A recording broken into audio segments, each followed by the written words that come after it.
Imagine being on the brink of life and death, and the only person who can save you is someone you despise for reasons you can't even justify. This is the kind of story that forces us to question our beliefs, confront our prejudices, and ask just how far human ingratitude can go. But before we dive into the story, comment below where you're watching from today. And if you enjoy stories with unexpected twists and life-changing moments, don't forget to subscribe to the channel. Margaret Thompson was at home, enjoying a peaceful afternoon when a sudden discomfort took over her body. She felt an overwhelming pressure in her chest, as if the air around her was disappearing. Trying to stand up and call for help, her legs gave out, and she collapsed to the floor, gasping for breath. Each attempt to breathe felt insufficient, and the pain only intensified. Her mind was racing to comprehend what was happening, but her body had already stopped responding. Panic set in, and with her phone nearby, she managed to dial 911 with the last of her strength before losing consciousness. The ambulance arrived quickly at Margaret's house. The paramedics, upon entering, found her unconscious on the living room floor, breathing erratically. They knew time was of the essence. Her pressure is dangerously low. We need to get her to the hospital right away, one of the paramedics said while checking her vitals. Every second mattered, and the team worked with precision. They placed her on a stretcher and rushed her to the ambulance, with the sirens blaring as they sped toward the hospital. The situation was critical, and they knew immediate medical intervention could be Margaret's only chance for survival. At the hospital, the atmosphere was charged with urgency. The medical team was prepared, waiting for Margaret's arrival. As soon as the ambulance pulled up to the ER, she was swiftly transferred inside for an initial evaluation. Nurses were bustling around, adjusting equipment and running necessary tests. The diagnosis was immediate and alarming. She needed emergency surgery. With her life hanging in the balance, every movement had to be carefully orchestrated. It was then that Dr. Jordan Edwards, a highly skilled and renowned surgeon, was called in to lead the operation due to its high complexity. Dr. Jordan Edwards arrived at the ER and quickly assessed Margaret's condition. He was calm, a man of quiet confidence, with years of experience handling critical surgeries. He knew there was no room for error. "Prep her for surgery immediately," he ordered with firm authority, already taking control of the situation. The team, reassured by his leadership, began the preparations. Edwards observed every detail, fully aware of the complexity of the operation ahead. His mind was sharp, focused entirely on the task. He had faith in his team and in his ability to navigate through whatever challenges would arise during the procedure. As Margaret was prepped for surgery, the tension in the room grew. The gravity of the situation was not lost on anyone. Every member of the team knew they were facing a huge challenge, but they also knew they were working under one of the best surgeons in the hospital. "We're ready, doctor," one of the nurses said, adjusting the monitoring equipment. Edwards looked at Margaret, now unconscious, and took a deep breath. "Let's begin," he said, moving with precision to start the procedure. The air was thick with emotion, but Edwards knew he needed to remain calm and focused. During the surgery, complications arose. Margaret's health was more fragile than anticipated, and Dr. Edwards had to rely on all his skill to overcome the challenges in front of him. "Her blood pressure is dropping," one of the assistants warned, signaling imminent danger. Edwards, however, remained calm, adjusting his approach. "We need more blood immediately," he ordered, his hands moving with precise accuracy. Every movement was calculated, and the tension in the operating room was unrelenting. Despite the difficulties, Edwards never lost control. He knew Margaret's life depended on his perseverance. Time seemed to slow down as the surgery progressed. Each minute required a new decision, and Edwards moved with a nearly mechanical precision. His team followed his instructions flawlessly, aware that any mistake could be fatal. "She's stabilizing," one of the nurses finally reported after monitoring her vital signs. But Edwards didn't slow down. He knew there was still a long way to go, and complications could arise at any moment. Yet, his faith in his abilities and in his team remained unwavering. He continued fighting for every second of Margaret's life. After hours of exhausting work, Margaret's condition began to improve. "Her vitals are more stable now," confirmed one of the anesthesiologists. Edwards looked at the monitor and saw that her blood pressure had finally stabilized. Although the risks were still present, the worst seemed to be over. "Keep monitoring her," he said, without taking his eyes off the patient. He knew he couldn't relax just yet, not until he was absolutely certain she was safe. His movements were still cautious, but the hope for Margaret's recovery was growing stronger with each passing minute. At last, after many intense hours, the surgery was completed. Dr. Edwards removed his surgical gloves and let out a deep sigh of relief. "We've stabilized her," he told his team. Margaret, now out of immediate danger, would be transferred to recovery. The operation had been a success, but everyone knew her recovery would be long and challenging. Edwards looked at his team with a slight smile, grateful for their collective effort. He knew this was only the beginning, but for now, the feeling was one of quiet triumph. As Margaret was wheeled into recovery, Dr. Edwards lingered in the operating room for a few moments, reflecting on what had just transpired. He knew they had won a battle, but many more would follow. A surgeon's life was one of constant upheaval, moments of intense pressure followed by brief relief, and he was used to it. However, each patient was unique, and every life saved was an achievement he valued deeply. As he wiped the sweat from his brow, he knew the real test would be Margaret's recovery in the days to come. Margaret, still unconscious, was unaware that her life had been saved by a hair's breadth. Dr. Edwards, on the other hand, was fully aware that his battle wasn't finished in the operating room. In the coming days, he and his team would have to closely monitor Margaret's recovery, ensuring she regained her health completely. Her body had endured immense trauma, and now it was a matter of time, patience, and care. Edwards, with his compassion and perseverance, was determined to do everything in his power to help her reclaim her life. With the surgery complete, Margaret was moved to the ICU, where she would be under constant observation. Dr. Edwards knew that the recovery phase would be long, but his confidence in the medical team and the advancements of modern medicine gave him hope. As the monitors tracked her vital signs, the doctor left instructions for the nursing staff, knowing that everyone had done their best. The battle against death had been won that day, but there was still a long road ahead. Edwards, with his usual calm demeanor, mentally prepared himself for the next steps. As the night fell, the hospital quieted down. Dr. Edwards, still in the building, reviewed the charts and left detailed instructions for the night shift. His commitment to Margaret's health didn't end with a successful surgery. He would continue to follow her progress closely. He knew that medicine wasn't just about technique, but about compassion, care, and faith in the process. The emotion of saving a life still lingered, but the reality that the journey was far from over kept him alert. Margaret's recovery would be his own personal victory as well. As the surgery progressed, Dr. Edwards began to notice signs of unexpected complications. Margaret's body was reacting unpredictably, and her vital signs fluctuated in ways that indicated a deeper issue. "We're seeing some irregularities in her blood pressure," one of the nurses remarked. Dr. Edwards, though calm on the outside, quickly assessed the situation internally. It was a race against time. He signaled for the team to prepare for additional measures, knowing that at any moment, the entire operation could take a drastic turn.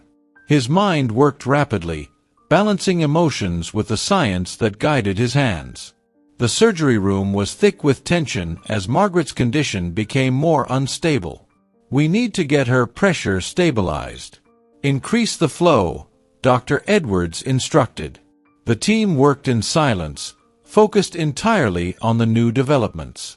Edwards was no stranger to complications, but each case demanded something new. "We're going to need a blood transfusion," he said firmly, watching the monitors closely. Margaret's heart rate was erratic, and the pressure in the room was mounting.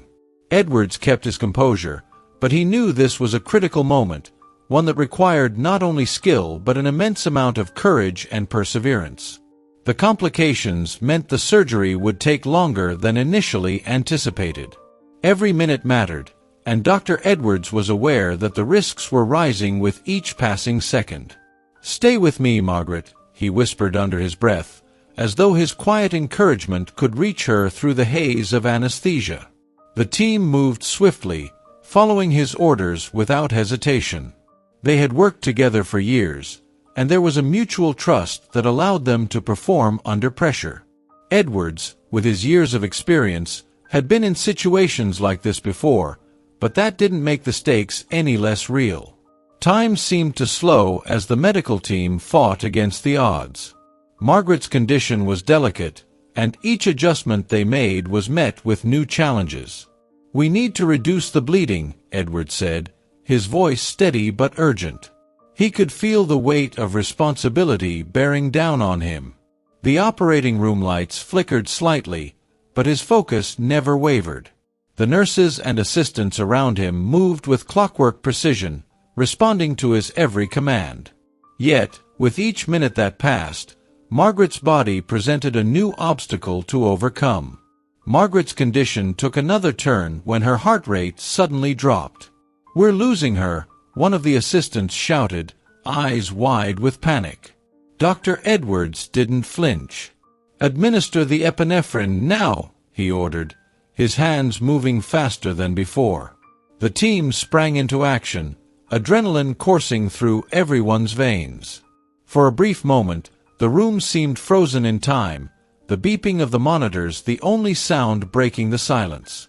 Edwards was determined not to lose her. His hands moved with precision, guided by years of expertise and an unshakable resolve. The moments that followed were critical. Edwards and his team worked tirelessly to stabilize Margaret. Sweat dripped from his forehead, but his concentration was laser-sharp.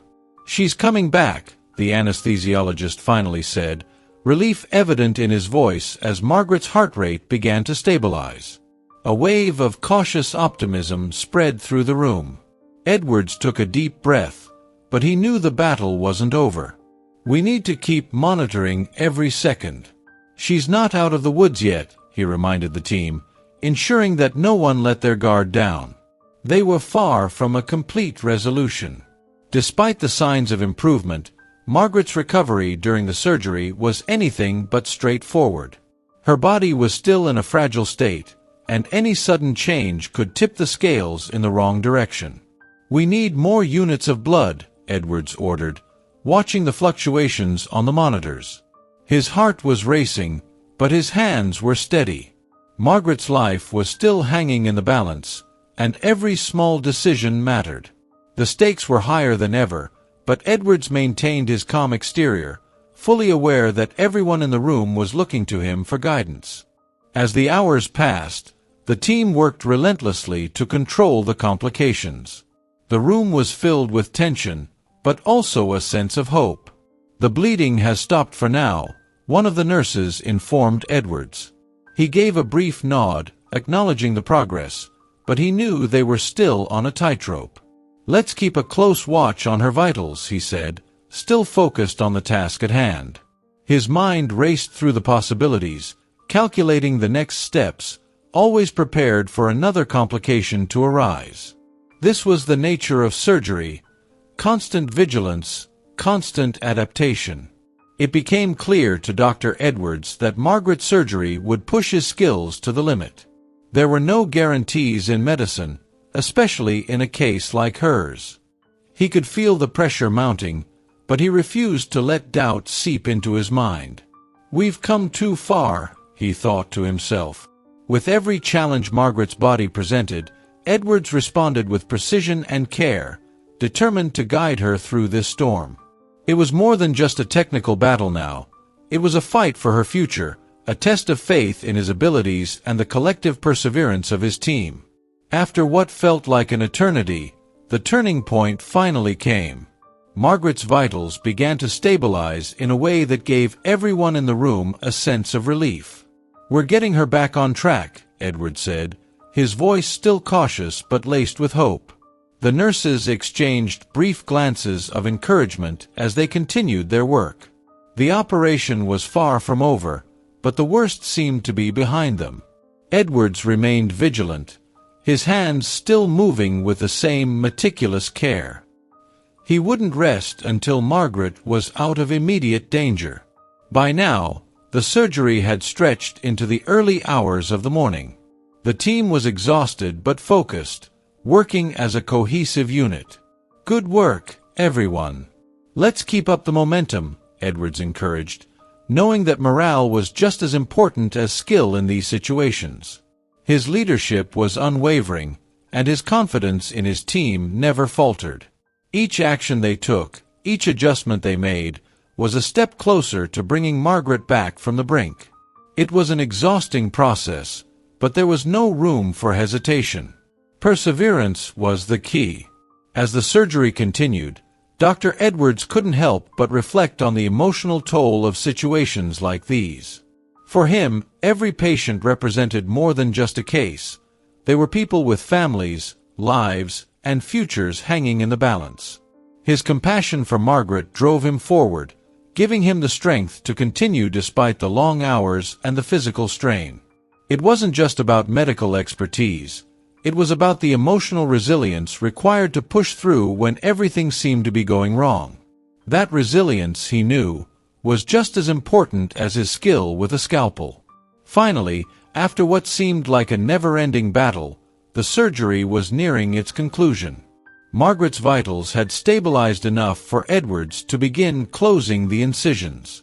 "We're almost there," he said, his voice soft but filled with determination. The team, though exhausted, worked with the same precision they had maintained throughout the night. Edwards moved with careful deliberation, ensuring that every step was perfect. He knew that even in the final stages, attention to detail was critical. As he finished the last sutures, he felt a wave of cautious relief. The surgery was over, but the road ahead for Margaret would be long. "She's stable, but we need to monitor her closely in recovery," Edwards informed the team. The operating room, once buzzing with activity, was now quiet, save for the rhythmic beeping of the machines. Margaret had made it through the operation, but her body had endured a tremendous ordeal. Edwards looked around at his team, offering a nod of thanks. They had all given their best, but now, the next phase of Margaret's journey would begin, her recovery. The hardest part, it seemed, was just starting. When Margaret Thompson woke up from her surgery, her mind was foggy, and her body ached from head to toe. She struggled to make sense of where she was. The bright lights of the hospital room and the sterile scent in the air reminded her she had just undergone a serious operation. As the haze began to clear, a nurse entered the room and smiled softly at her. "You've been through a lot, but you're safe now," the nurse said. Margaret tried to sit up but winced in pain. "Where's the doctor?" she asked, her voice weak but laced with a hint of impatience. Moments later, Dr. Jordan Edwards entered the room, his presence calm and professional as always. He offered a reassuring smile. "Margaret, you've come through the surgery well. It was a complex procedure, but we're optimistic about your recovery," he said, standing by her bedside. Margaret's eyes narrowed as she looked at him, not with relief or gratitude, but with suspicion. Something in her expression shifted.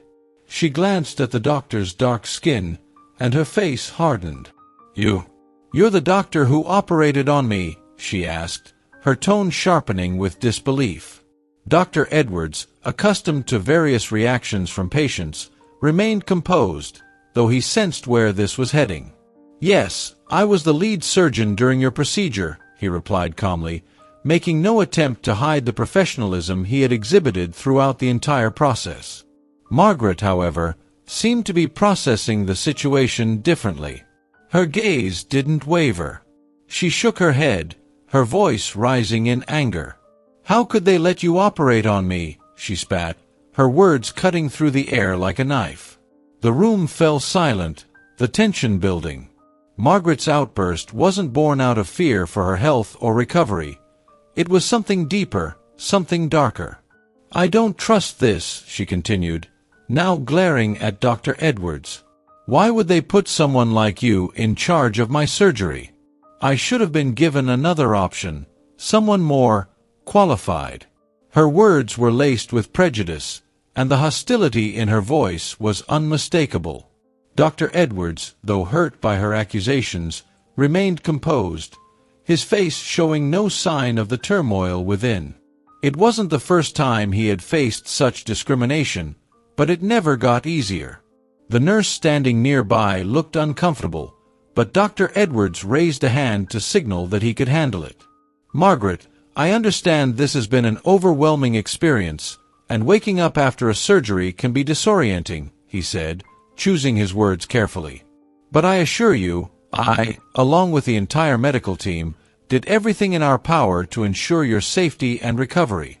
His tone was steady, professional, and calm, even as Margaret's eyes flashed with anger. But she wasn't ready to listen. Her own biases clouded her judgment. Margaret crossed her arms, her lips pressed into a thin line. "I don't care what you say," she snapped. "I want another doctor. I don't want you anywhere near me." The words hung in the air, thick with venom. Dr. Edwards, however, stood his ground. "I understand your concerns, but right now, your focus should be on healing. My job is to make sure you recover fully, and I'll continue to do that, regardless of how you feel about me," he said, maintaining his professionalism despite the blatant prejudice directed toward him. Margaret turned away from him, clearly not satisfied with his response. Her frustration boiled over as she winced in pain from her movements. "This is your fault," she exclaimed suddenly, shifting blame for her discomfort onto him. "If you hadn't been the one operating, I wouldn't be feeling like this." "I know it." Her accusations were irrational, but they were deeply rooted in her preconceived notions. She wasn't willing to accept that her recovery process, like any surgery, would come with pain and discomfort, regardless of who had performed the procedure. As the days passed, Margaret's attitude toward Dr. Edwards didn't improve. Every time he entered her room to check on her progress, she greeted him with coldness, her distrust palpable. "I don't know what they're thinking, keeping you as my doctor," she muttered under her breath during one of his visits. Dr. Edwards, unfazed, continued his routine, checking her vitals, adjusting her medication, and ensuring that her recovery was on track. Despite her constant complaints, she was making steady progress. But Margaret refused to acknowledge any of it. Margaret began to scrutinize every detail of her recovery, using any small setback as an excuse to further criticize Dr. Edwards. "This pain in my side, it's worse today. I knew it. You've done something wrong," she accused one morning, her voice sharp with blame. Dr. Edwards listened calmly, explaining that post-surgical pain was normal and that her body was healing as expected. But Margaret wasn't interested in medical explanations.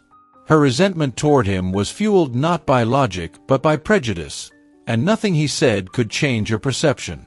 During one particularly tense interaction, Margaret demanded to see another doctor. "I want a second opinion," she declared, her voice filled with determination. "I don't trust your judgment." Dr. Edwards, though well within his rights to refuse, respected her request.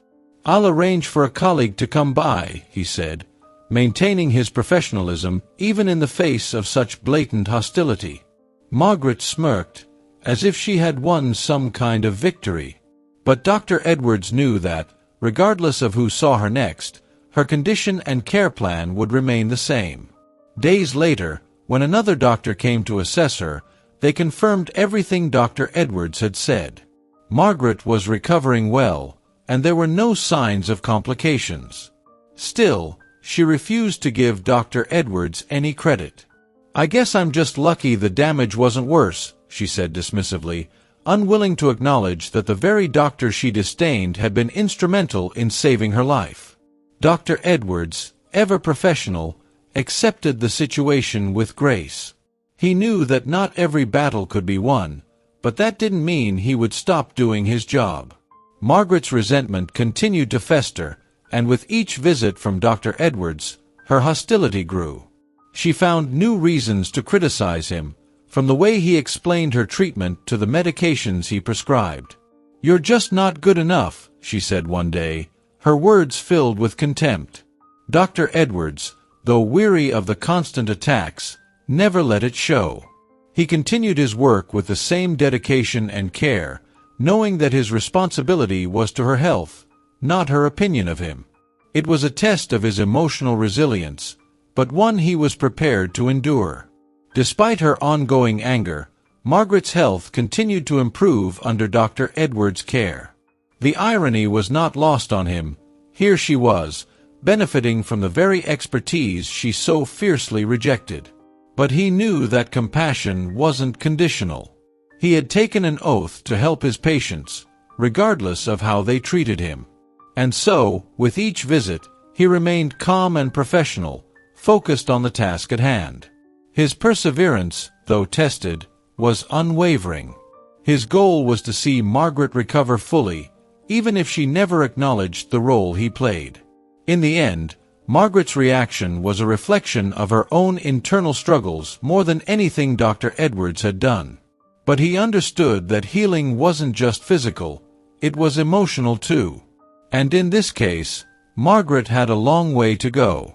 As he left her room after another tense encounter, he reminded himself that the real victory wasn't in receiving her gratitude, but in knowing that he had done his job to the best of his ability.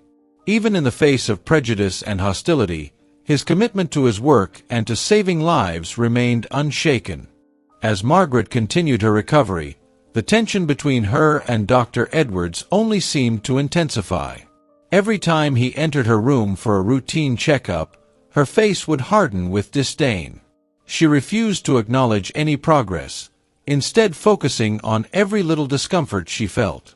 "I'm still in pain," she would say, her tone accusatory. Dr. Edwards, always calm, would explain that some level of pain was to be expected after such a complex surgery. "Your body is healing, Margaret," he would say gently. But she wasn't interested in explanations. She wanted someone to blame. Each day, the confrontations became more intense. Margaret began keeping a mental list of every small ache and discomfort, ready to unleash them the moment Dr. Edwards stepped into the room. "This isn't normal," she complained one morning. "You must have done something wrong during the surgery." Dr. Edwards, though used to difficult patients, felt the weight of her accusations. But he never let his frustration show. "I assure you, everything is proceeding as expected," he would reply calmly. Yet Margaret would turn away, unwilling to accept his reassurances. Despite her constant complaints, Margaret's health was improving steadily. But instead of feeling relief, she seemed determined to find fault in every aspect of her care. "I don't think you know what you're doing," she snapped during one visit, glaring at Dr. Edwards. Her prejudice blinded her to the reality of her situation, that she was recovering well under his care. But Dr. Edwards, with his unshakable professionalism, didn't allow her words to affect his performance. He continued his work, checking her vitals and adjusting her treatment as needed. Margaret's demands for a new doctor became more frequent. "I told you, I don't want you as my doctor anymore," she insisted one afternoon, her voice rising in frustration. Dr. Edwards nodded, acknowledging her request. "I understand how you feel, but right now, my priority is your health," he replied. Margaret rolled her eyes, clearly unimpressed. She couldn't see past her own bias, and it clouded her judgment of the situation. No matter how much progress she made, she couldn't bring herself to admit that Dr. Edwards had played a crucial role in her recovery. The confrontations didn't stop there. Whenever Dr. Edwards visited her room, Margaret would find a new reason to criticize him. "This medication isn't working," she complained one day. "You're not listening to me." Dr. Edwards took a deep breath, reminding himself to stay composed. "Margaret, the medication is helping with your recovery. If there's any discomfort, it's part of the healing process," he explained patiently. But Margaret wasn't satisfied with his answer. She shook her head in frustration, convinced that he wasn't taking her concerns seriously. As the days went by, Margaret's hostility only grew. Her accusations became more pointed, and she even began questioning Dr. Edwards' credentials. "I don't know how you became a doctor," she muttered during one particularly heated exchange. "Someone like you shouldn't be responsible for people's lives." Her words were harsh, filled with prejudice that cut deep. But Dr. Edwards, though hurt, never let it show. He knew that responding with anger would only make things worse. Instead, he maintained his calm demeanor, focused on the task at hand, her recovery. Margaret's repeated confrontations were wearing down the rest of the medical staff as well. Nurses and assistants who had witnessed her outbursts began to dread entering her room. "She's impossible to deal with," one nurse confided to Dr. Edwards. "She won't listen to anyone." But Edwards, always the professional, simply nodded. "We have to stay focused on her care," he said. He knew that Margaret's prejudice was not just a personal attack on him, it was a reflection of her own internal struggles. Still, it didn't make the confrontations any easier to endure. Even though Margaret's health was steadily improving, her confrontations with Dr. Edwards became more aggressive. She was convinced that he was to blame for every small setback in her recovery. "I'm not getting better because of you," she hissed one morning. "I could have died on that operating table, and it would have been your fault." Her words stung, but Dr. Edwards refused to be drawn into her anger. "Margaret, I understand this has been a difficult process, but you're on the path to recovery." "I'm here to help you get there," he replied, his voice steady and calm. The confrontations reached a boiling point one afternoon when Margaret demanded that Dr. Edwards be removed from her case altogether. "I'm done with you," she declared, crossing her arms defiantly. "I'll speak to whoever I need to, but I want you gone." Dr. Edwards, though prepared for such a reaction, felt the weight of her words. It wasn't just about her health anymore. It was about the deep-seated prejudice that clouded her judgment. "I'll speak to the hospital administration," he said quietly, knowing that her request would be considered. But deep down, he knew that no matter who replaced him, Margaret's recovery would follow the same path. Despite Margaret's escalating confrontations, Dr. Edwards continued to treat her with the same level of care and professionalism. He refused to let her prejudice dictate the quality of care she received. "My job is to help you heal," he reminded her during one of their tense interactions. "And I will do everything in my power to ensure you recover fully." But Margaret's bitterness prevented her from seeing the truth, that Dr. Edwards was the reason she was still alive. Her confrontations were fueled by a fear she didn't fully understand, and that fear had turned into hostility. The other doctors and staff at the hospital began to take notice of the ongoing tension between Margaret and Dr. Edwards. "She's giving you a hard time," one colleague remarked during a break. Dr. Edwards nodded, acknowledging the understatement. "It's part of the job," he replied, though they both knew it was more than that. Margaret's confrontations were personal, driven by something far beyond her physical health. Yet, despite the constant hostility, Edwards never wavered in his commitment to her care. His perseverance in the face of such adversity was a testament to his professionalism. As Margaret's confrontations continued, Dr. Edwards found solace in the support of his colleagues. They knew the difficulty of the situation, and they respected the way he handled it. "You've got the patience of a saint," one nurse said with a wry smile after witnessing yet another tense exchange between Margaret and Dr. Edwards. He smiled slightly, though the weight of the situation was beginning to take its toll. "I just want to make sure she recovers," he said quietly. But even he couldn't deny that Margaret's repeated confrontations were starting to wear him down emotionally. Despite the ongoing confrontations, Margaret's recovery was undeniable. Her strength was returning, and she was on the road to a full recovery. But instead of feeling grateful, she continued to lash out at Dr. Edwards. "I'll never forgive you for this," she said one day, her voice filled with resentment. Dr. Edwards, though hurt, didn't let it show. "You don't need to forgive me," he replied softly. "My job is to make sure you get better." And with that, he left the room, knowing that some battles couldn't be won, no matter how hard he tried. By the end of her hospital stay, Margaret's confrontations with Dr. Edwards had become almost routine. Every day, she found new reasons to criticize him, but he never faltered in his care. Even as her health improved and she prepared to be discharged, Margaret refused to acknowledge the role Dr. Edwards had played in saving her life. But for him, it was never about receiving her gratitude. It was about doing his job to the best of his ability, no matter the challenges. And in the face of repeated confrontations, he had proven his unwavering commitment to his patients. As Margaret's frustration continued to grow, her confrontations with Dr. Edwards took a new and more dangerous turn. One morning, after yet another disagreement over her treatment, she glared at him and said, "You know, I could sue you for what you've done to me." The room fell silent. The threat hung in the air like a storm cloud, heavy with tension. Dr. Edwards didn't respond immediately, but he could feel the weight of her words. Legal action was always a looming possibility in his profession, but hearing it from Margaret, after all his efforts, stung deeply. Margaret, emboldened by her own anger, continued, "I don't think you did everything right. I've read stories about people who go through surgeries like this, and they don't have the kind of pain I've been dealing with," she said, her voice sharp. "I have every right to take this to court."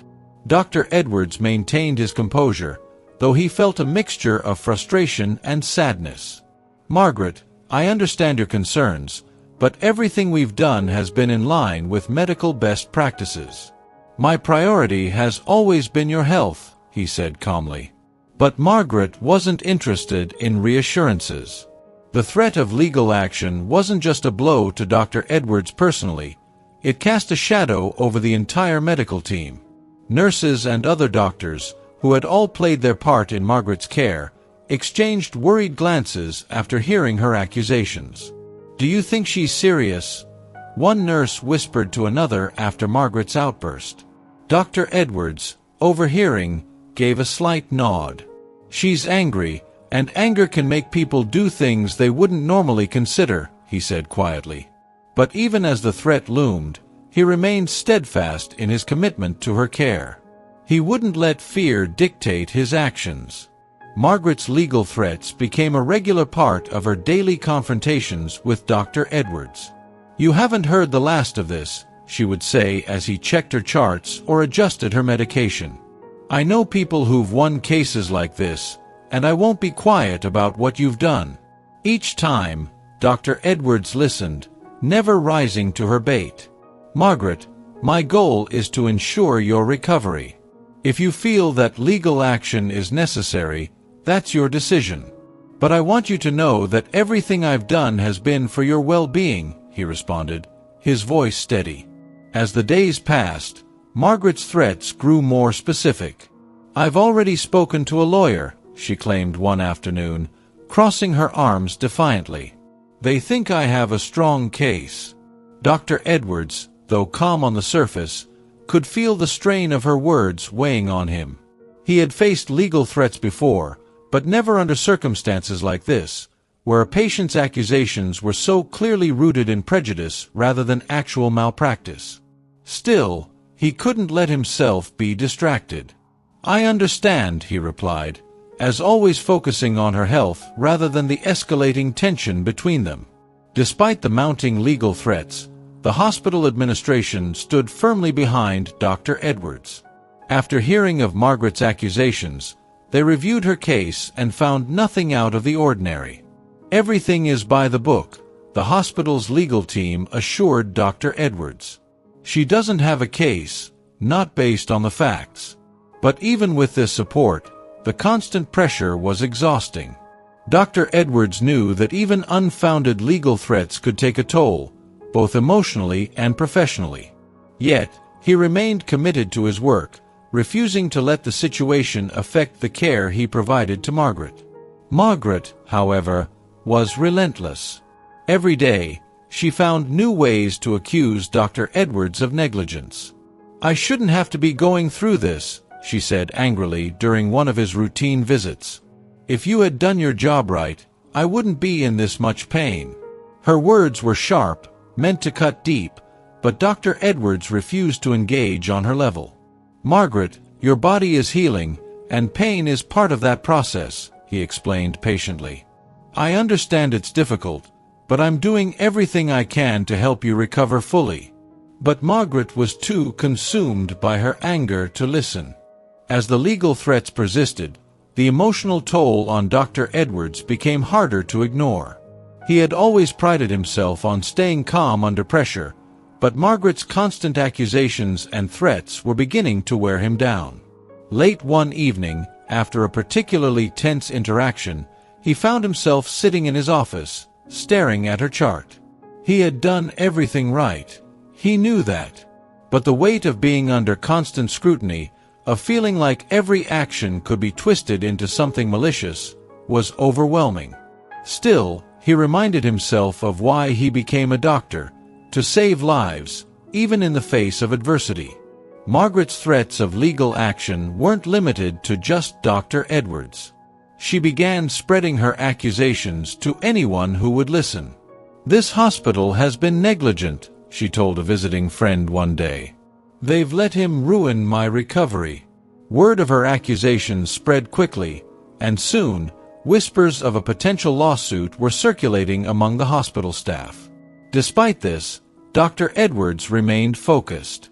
"We can't control what she says, but we can control how we respond," he told his team during a meeting. "Our job is to continue providing the best care possible, no matter the circumstances." The hospital administration, though supportive, began to feel the pressure as well. "We'll need to prepare for the possibility of a lawsuit," the hospital's legal counsel told Dr. Edwards one afternoon. "It's likely a bluff, but we can't take any chances." Dr. Edwards nodded, though he hated the idea of his work being overshadowed by legal concerns. He had dedicated his life to medicine, to helping people like Margaret, and now, instead of gratitude, he was facing threats. But even with the possibility of a lawsuit looming, he refused to let it affect his care for her. As Margaret's discharge date approached, the tension in the hospital seemed to reach its peak. She continued to make veiled threats during her interactions with Dr. Edwards. "I'll make sure everyone knows what you've done," she said coldly during one of their final meetings. Dr. Edwards, though weary, remained calm. "My goal has always been your recovery, Margaret," he said softly. "And I believe that you're ready to leave the hospital in good health." Margaret didn't respond, but the look in her eyes made it clear that her anger had not subsided. Despite the ongoing threats, Margaret's recovery had been a success. Her health had improved significantly, and she was finally ready to be discharged. But even as she prepared to leave the hospital, the bitterness remained. "I'll be talking to my lawyer again once I'm out of here," she muttered as she gathered her things. Dr. Edwards, standing by the door, simply nodded. "I wish you all the best in your recovery, Margaret," he said. His words were genuine, despite everything. He knew that the legal threats, no matter how real or imagined, couldn't change the fact that he had done his job. As Margaret left the hospital, the weight of her threats lingered in the air. Dr. Edwards watched her go, knowing that the road ahead, both for her and for him, would be challenging. But he also knew that he had acted with integrity throughout the entire ordeal. Some battles you win, and some you just endure, he thought to himself. And with that, he turned back to his work, knowing that his dedication to his patients would always guide him, no matter what challenges lay ahead. Despite the constant barrage of accusations and threats, Dr. Jordan Edwards never wavered in his commitment to Margaret's care. Every day, he walked into her room with the same calm demeanor, focusing solely on her recovery. He had faced prejudice and hostility before, but this situation tested him in ways he hadn't anticipated. Yet, through it all, his professional perseverance remained unshaken. "Good morning, Margaret," he would say, his tone always polite, as if the previous day's accusations hadn't occurred. His focus was clear. Her health came first, no matter the personal cost. The emotional strain of dealing with Margaret's hostility would have been enough to break many others in his position. But Dr. Edwards understood that being a doctor wasn't just about performing surgeries. It was about resilience, compassion, and the ability to remain calm in the face of adversity. His colleagues often marveled at his composure. "I don't know how you do it," one nurse remarked after yet another difficult encounter with Margaret. Edwards simply smiled. "It's not easy, but it's necessary," he replied. For him, giving up was never an option. His commitment to his patients went beyond the surface. Margaret's relentless hostility had become almost routine. Each day brought new accusations, new grievances. But Dr. Edwards remained consistent, visiting her regularly, adjusting her treatment as needed, and ensuring her recovery was on track. "I know you don't trust me," he told her one afternoon during another difficult exchange. "But my job is to help you heal, and that's what I'm going to keep doing." His voice was steady, his resolve unwavering. Margaret, as usual, turned away, refusing to engage. But Dr. Edwards didn't need her gratitude. He only needed to know that he was doing his job. Despite the mounting tension, Dr. Edwards never allowed Margaret's anger to affect the quality of care she received. Each decision he made was rooted in her best interests. "I've been through worse," he thought to himself on particularly tough days, recalling past experiences where he had faced similar prejudice. Yet, this situation felt different. The weight of Margaret's accusations, combined with the potential legal implications, was heavy. But Edwards knew he had to persevere. His focus wasn't on clearing his name, it was on ensuring that Margaret had the best chance of a full recovery. Colleagues who witnessed the ongoing tension between Dr. Edwards and Margaret often expressed their admiration for his professionalism. "You're handling this better than anyone else could," one doctor said after a particularly tense confrontation. Dr. Edwards nodded but remained humble. "It's not about handling it, it's about doing what's right," he replied. He understood that his role as a doctor was more than just treating physical wounds. It was about navigating the complexities of human emotions, prejudices, and, in Margaret's case, deep-seated anger. His perseverance wasn't just professional, it was personal. There were moments, late at night, when Dr. Edwards allowed himself to reflect on the toll the situation was taking on him. He would sit in his office, reviewing Margaret's chart, wondering if there was something more he could do to ease her anger. But deep down, he knew that her hostility wasn't truly about the surgery. It was about something far bigger, her own internal struggles, her own biases. Still, it wasn't easy to face her day after day, knowing that no matter what he did, she would never see him as the professional who had saved her life. But he persevered. Dr. Edwards found strength in the support of his colleagues and the hospital administration. Knowing that they stood behind him gave him the encouragement he needed to continue. "You're doing the right thing," the hospital director told him during a private conversation. "Margaret's accusations don't hold any weight. Keep doing what you're doing." Those words gave Edwards the reassurance that, despite the storm he was facing, he wasn't alone. His perseverance was rooted in the knowledge that he was doing his job to the best of his ability, regardless of the personal attacks. Margaret's ongoing hostility, while emotionally taxing, never caused Dr. Edwards to doubt himself. He knew that his years of experience and training had prepared him for moments like these. "It's not about me," he would remind himself after particularly difficult encounters. "It's about her recovery." And in that belief, he found the strength to continue. Each day, he entered her room with the same focus, the same determination. No matter how much she resisted, no matter how many accusations she threw at him, Dr. Edwards remained committed to his duty as her doctor. Even in the face of Margaret's relentless hostility, Dr. Edwards never wavered in his empathy for her. He knew that her anger, though misdirected, was real, and that she was struggling with more than just physical pain. "She's scared," he thought to himself during one of her outbursts. And fear can make people lash out. His understanding of human nature allowed him to maintain his composure, even when her words were particularly cruel. His perseverance wasn't just professional, it was rooted in compassion. He knew that beneath her anger, Margaret was a patient in need of care, and he wouldn't let her down. As the weeks passed, Dr. Edwards' perseverance began to show results. Margaret, though still hostile, was healing. Her health was improving, and she was slowly regaining her strength.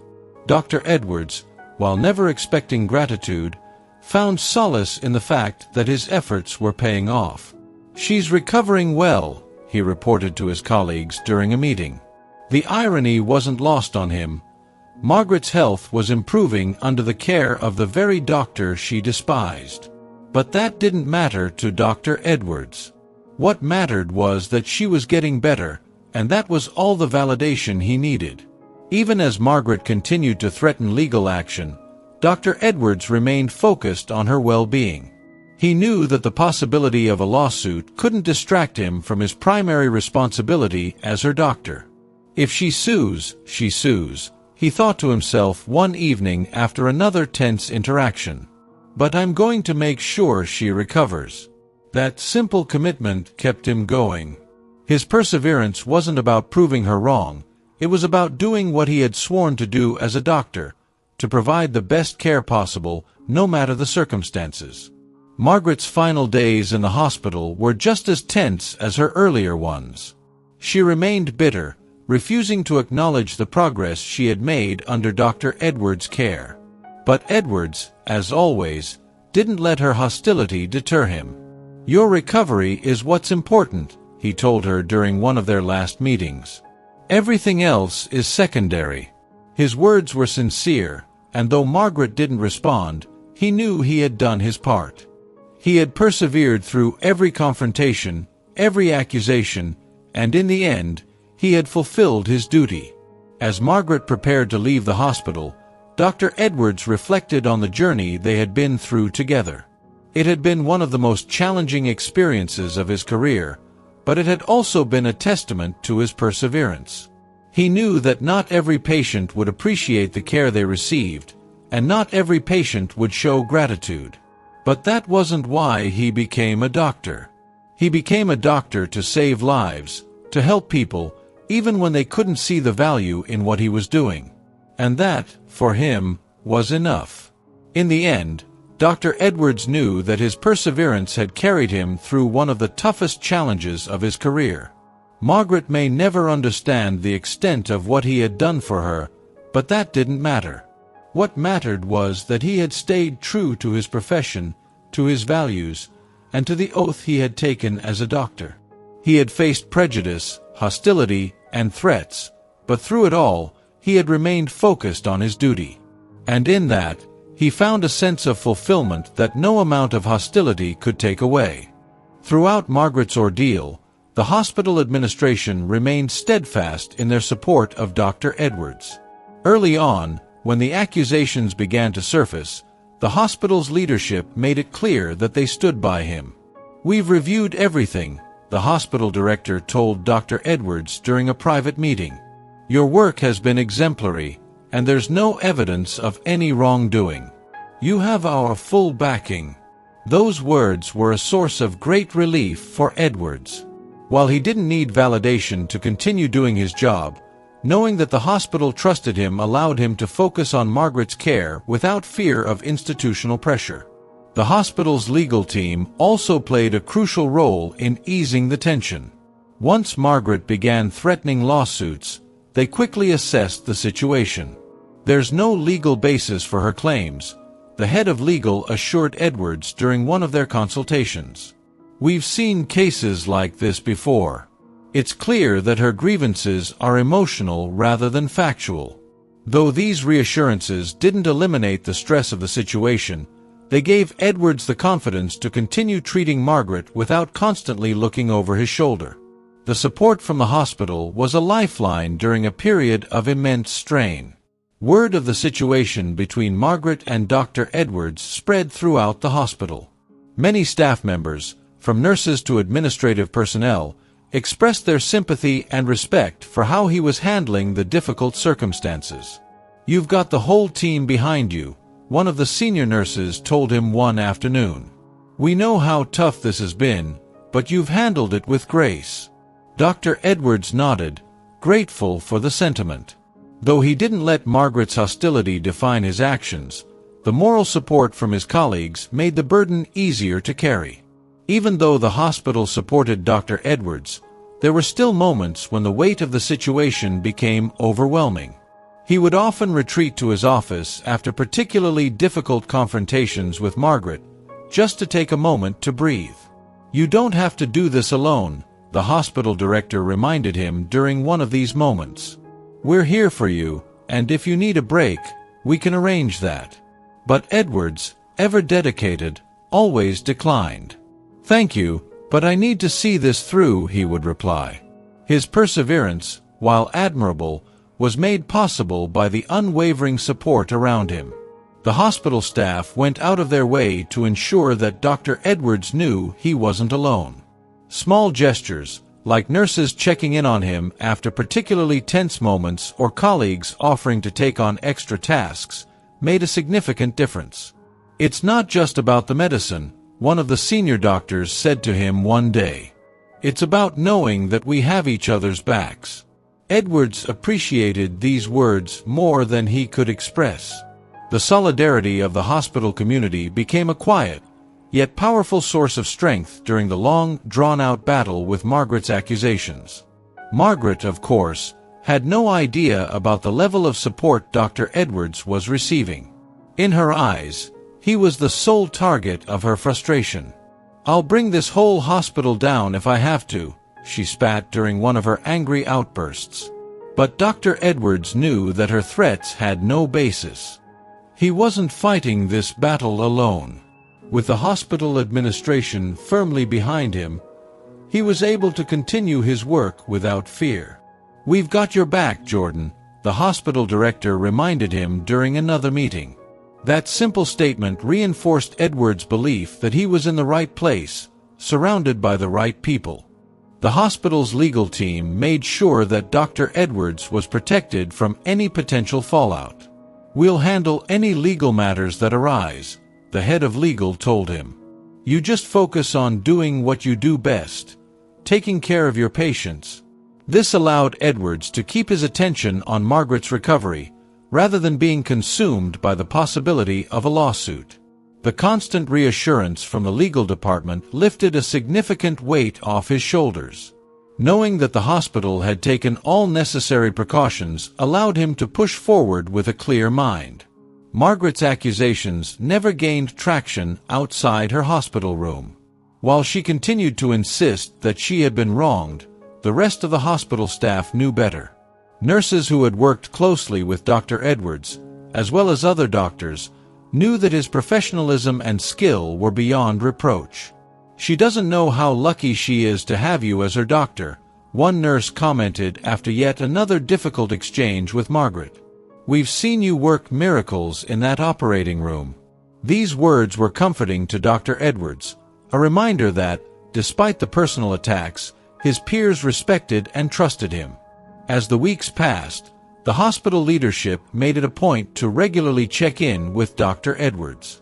"We just want to make sure you're holding up okay," the director would say during their weekly meetings. Though Dr. Edwards never complained, the hospital was aware of the emotional toll the situation was taking on him. "If you need anything, don't hesitate to ask," they would remind him. Edwards appreciated the concern, but his focus remained on Margaret's health. He knew that as long as the hospital stood behind him, he could continue to navigate the difficult road ahead. The hospital support wasn't limited to administrative and legal backing, it extended to the emotional well-being of Dr. Edwards. They offered him access to counseling and other resources to help manage the stress of the situation. "It's important to take care of yourself, too," one of the hospital counselors reminded him during a brief conversation. Edwards, though appreciative, declined most of the offers. "I'll be okay," he would say. His strength came from within, bolstered by the knowledge that he wasn't fighting this battle alone. But he knew that, if things ever became too much, he had a support system to lean on. Even as Margaret's threats persisted, the hospital administration never wavered in their support of Dr. Edwards.